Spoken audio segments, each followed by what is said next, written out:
Our whole life has been survival. It was a tough journey. I'm a polio survivor, and my mom was a street haggler trying to make whatever she could. My father fought in the Vietnam War. They were coming to kill him. You know, there's no easy way to put that. And so we left, and we seeked asylum. Coming here on that little boat or whatever, half of the people didn't even make it. To this day, it's almost like we live by that, you know, a life saved saves another life. St. Louis is a great city. And I think for people that explore, people that live here, I think most of them agree with me. It's a huge immigrant town. When we came to the States, my father, he was a mechanic. And then at nights, he cleaned toilets.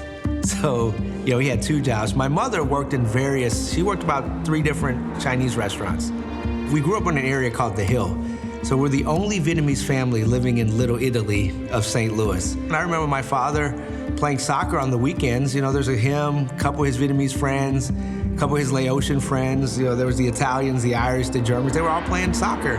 Then for about 5 years, I stayed with cousins in a place called Laclede Town in the old Mill Creek area because my parents were working all the time. So we went from living with the Italians, now we're in a predominantly black area.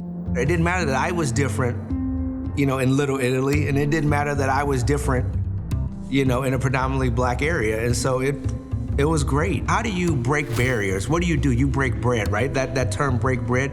You sit around a dinner table and you discuss the issues and we talk about it and we come to understand and love one another. The restaurant is a means of surviving, right? They didn't open it because they loved food.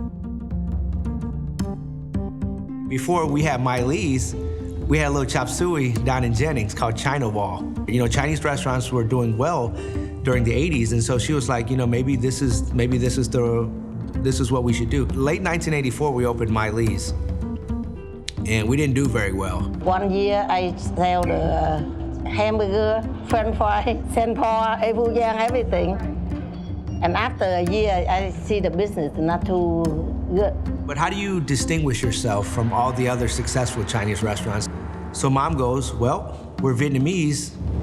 Why aren't we selling Vietnamese food? There's the beginning of the first Vietnamese restaurant in St. Louis. And the rest is history.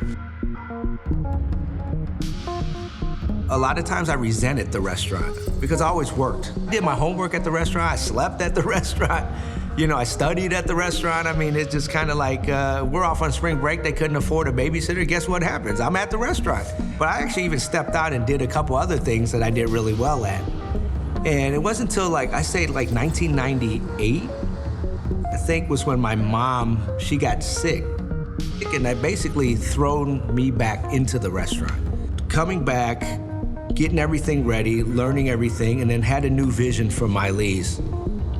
And so in 2010, after 25 years on the Del Mar location, I packed everything up and left. It was very scary because I'm like, if this doesn't work out, I'm the one that tanks the entire family's hard work.